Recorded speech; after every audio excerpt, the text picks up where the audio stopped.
Fala galerinha, professor Manuel aqui com vocês, né? E hoje a gente vai responder uma questão do SSA1 e a gente vai entender por que é importante a gente estudar literatura, tanto para o SSA1, para o SSA2 ou para o SSA3, tá certo? Vamos lá analisar a questão e o que é que ela diz, o que é que ela cobra da gente? Vamos lá, a questão diz o seguinte, ó. Sobre a produção do arcadismo no Brasil. Opa, olha a literatura aí. Analise as afirmativas a seguir e coloque V nas verdadeiras e F nas falsas. Bem simples, né? Verdadeiro ou falso. A primeira alternativa ele diz o seguinte: ó, Tomás Antônio Gonzaga é considerado, ao lado de Cláudio Manuel da Costa, ícones da literatura árcade. Professor, até aí a resposta está correta? Está. Os dois são poetas árcades. Contudo, os dois iniciaram suas produções poéticas, ou seja, suas obras, de uma maneira diferente, diversa. O primeiro, como um poeta árcade, que seria o Tomás Antônio Gonzaga, e o segundo, que seria o Cláudio Manuel da Costa, ele ainda estaria dentro dos preceitos do barroco verdadeiro, alternativa verdadeira.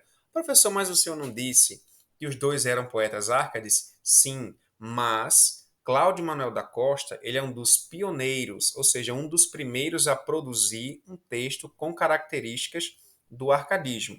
E como ele é um dos primeiros, ele ainda tem um pouco de influência da escola literária antecedente, ou seja, nas suas obras a gente ainda pode encontrar alguns traços do barroco, mas ele é um poeta árcade, certo? Então, a primeira alternativa verdadeira. A segunda, Tomás Antônio Gonzaga tem a sua obra poética pertencente a duas fases. Professor, verdadeiro? Verdadeiro.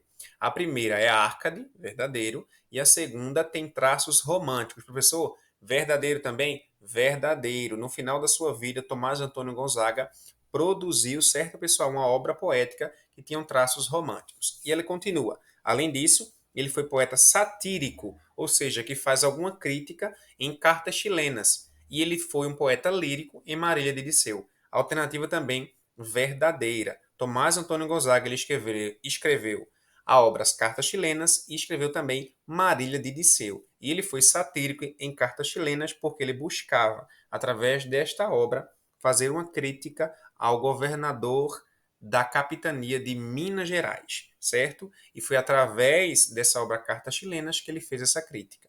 E também temos um poema lírico que falava sobre o amor, sobre as emoções, na sua obra Marília de Disseu. Terceira, vamos lá agora analisar. Como poeta árcade, o autor de As Cartas Chilenas utiliza o pseudônimo de Disseu? Nananina não. Alternativa com certeza falsa. Professor, por que é falsa? Porque pseudônimo era um nome que os autores se davam em algumas situações nos seus livros. E, no caso aí de As Cartas Chilenas, o pseudônimo que Tomás Antônio Gonzaga utilizou não foi Disseu.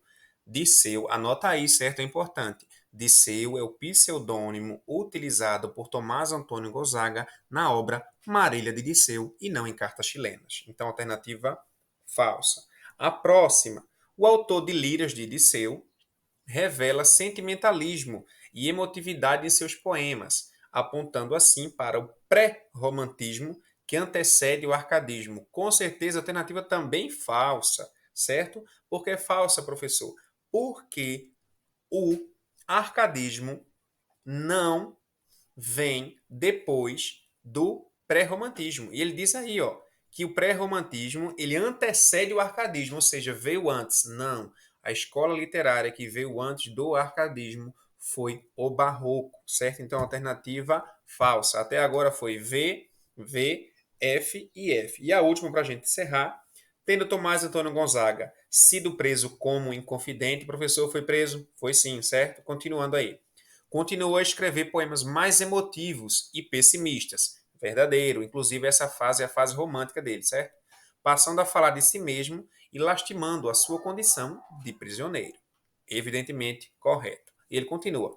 A poesia que produz nesse período, ou seja, em que ele estava preso, é a que mais contém características do romantismo verdadeiro. Ele deixa de fazer aquela poesia mais lírica, mais emocionada que a gente tinha nas liras que ele fez para Marília de Disseu, e nós começamos a ter um pouquinho do Tomás Antônio Gonzaga, um poeta que tinha alguns traços do romantismo, certo? Então a ordem ficou aí, ó, verdadeiro na primeira, verdadeiro na segunda, falso na terceira e a última também verdadeira. Então nós temos como gabarito aí, ó, pessoal, a letra D, certo? V, V, F, F, V. Esse foi mais um vídeo no nosso canal. Curta, compartilha e comenta aí embaixo sobre qual assunto você quer ver a gente ensinar aí para vocês. Afinal, é bom demais falar em português. Tchau, tchau!